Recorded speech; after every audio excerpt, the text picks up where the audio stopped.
Every ride at Disney World has a queue.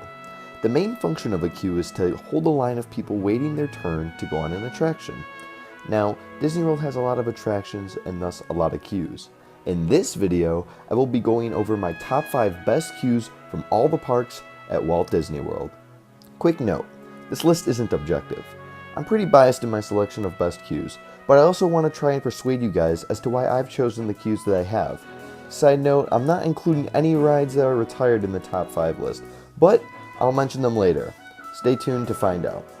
I want this video to start with some good discussion in the comments. I don't expect everyone to agree with me, but I want you guys to try and persuade you as to what your favorite queues are around the parks. I've always found queues to be a large part of the overall attraction experience, considering very often you spend a longer time in the queue than on the actual ride itself. So let's just jump straight into it.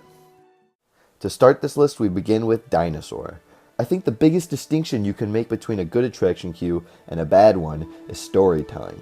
DINOSAUR's queue takes place in a building called the Dino Institute, and it's supposed to give you a museum-type vibe. I love how the design of the queue loops around in a circle a few times, and in the center of the circle is a massive Carnotaurus fossil. Now, a lot of people probably just get fast passes to DINOSAUR, but what you're missing out on is the pre-show to the queue. And no, I'm not talking about the one with Dr. Marsh. Surrounding the circle on the walls are beautiful paintings of dinosaurs and fossils. The room dims down, and Bill Nye's voice comes on the speaker to talk about these paintings and fossils. I wish that Dinoland had more realistic attractions and experiences like Dinosaur, instead of a bunch of carnival attractions. The dinosaur queue really does a great job at using real history and adding a story onto it. At number 4, we have the Haunted Mansion. I think what this queue does best is attention to detail and storytelling. I love how every tombstone or bust has rhyming phrases that describe how these characters died.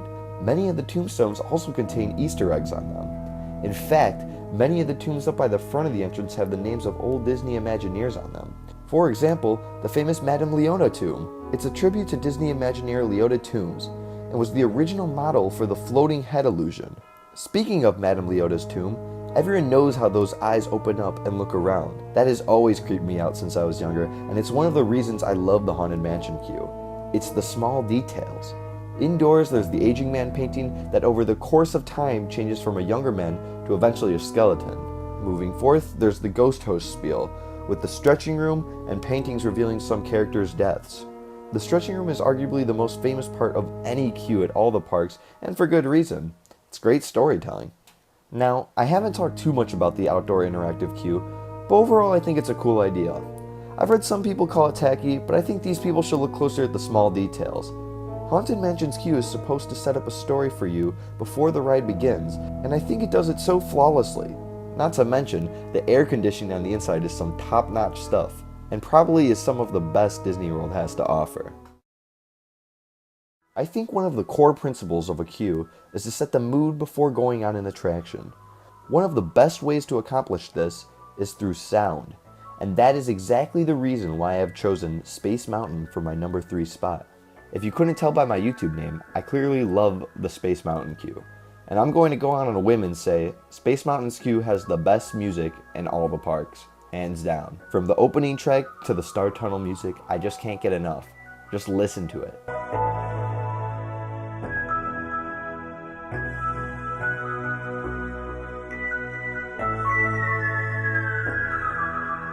It's so soothing.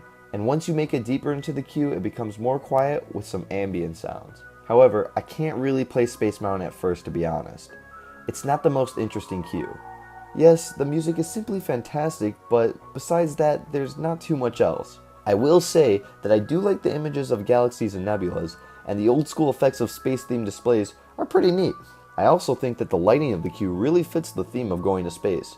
Almost 10 years ago, they added some video game to the queue. But to be honest, I don't think it's anything too special. I'm not sure what I would add to the queue if I could. The loading area could probably stay as is, but I feel the tunnels themselves could receive some type of cool aesthetic upgrades besides just adding a video game to the queue. Oh, and I know I haven't mentioned it, but Space Mountain's queue has some of the best air conditioning. Am I mentioning air conditioning too much here? For the next spot on my list, we're traveling over to Sunset Boulevard to the Hollywood Tower Hotel, otherwise known as the Tower of Terror. I could just say everything about this queue. The story, the theming, the music, it's all too perfect. I know people lately have been talking about retheming this ride just as Disney has over in California. But I think that the Twilight Zone theme now is just too perfect for Hollywood studios. Think about it. You have this abandoned, rotting hotel sitting all the way at the end of Sunset Boulevard, and it's just looming over the entire street. Now let's talk about the queue. There are 4 different portions I'm going to cover. A large portion of it is actually outside, but it's not to go underestimated. The outdoor section is where you get up close with the decaying hotel. I don't know how they do it, but Disney really makes you believe this is a hotel from the 30s that hasn't been touched since. After outdoors, you arrive inside the hotel lobby, and this is where the attention to detail goes through the roof. I'm not going to cover the hidden Easter eggs in this lobby, but they're out there. I wish that you spent more of the queue time in the lobby because it's always fun to spot things that I haven't before. And now for my favorite part of the queue, the pre-show room. Before the lights shut off and the video plays, there's a few Easter eggs from the actual show scattered around the room that are always cool to look for. The reason this is my favorite part of the queue is because this is where the environment, quote unquote, changes. By that I mean, you really feel like you are entering an episode of The Twilight Zone. The opening Rod Serling monologue seals the deal. If you couldn't tell, I absolutely love the original Twilight Zone TV show. I don't know if anyone else has experienced this, but the pre-show is the reason I decided to binge watch all the episodes of the original show. You don't need to watch every episode, but I think watching an episode of The Twilight Zone really makes you appreciate this room even more. And the last part of the queue, the boiler room. I don't have much to say about this room, other than it really does feel like an actual old boiler room. The one thing I will say is that this room is actually the most creepy part of the entire queue. It's quiet, dark, and feels the most realistic out of any other part of the queue.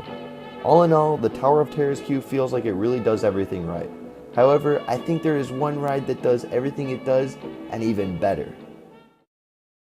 Really quick before I announce number 1, here's a slideshow of my honorable mentions.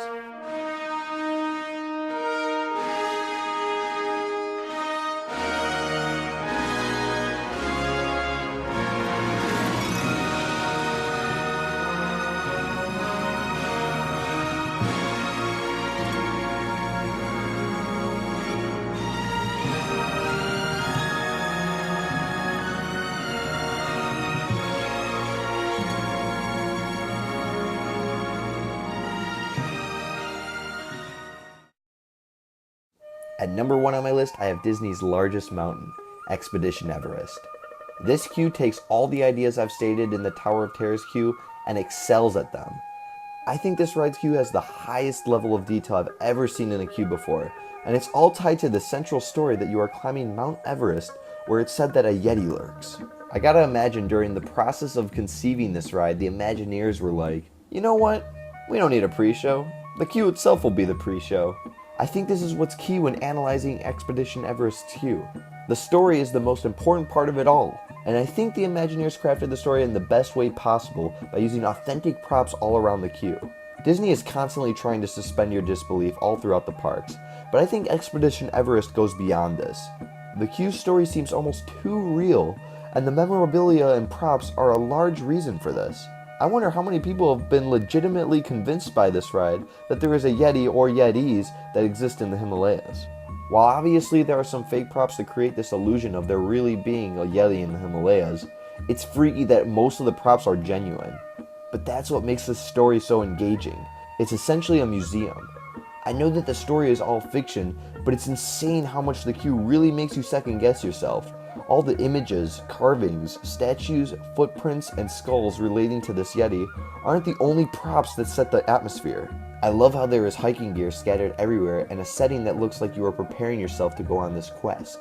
As I've said before, what Expedition Everest does better than any other ride in all Disney World is break through that suspension of disbelief into actually believing.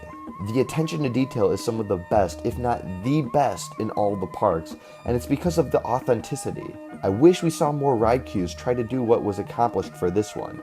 In my opinion, this is attraction storytelling at its peak. Literally. Wow, that was a long one. If there's one thing to be said about queues, it's that they require a keen eye to detail. You'll never appreciate queues around the parks if you don't appreciate the details. What do you guys think about my list? I know it's pretty subjective and it's all just my opinion, but I think we can have a good conversation down in the comments. Thanks for taking the time to watch my video, and I'll try to upload more, I promise. I'll leave links to all my social media, even if I don't use them too often. See you all next time.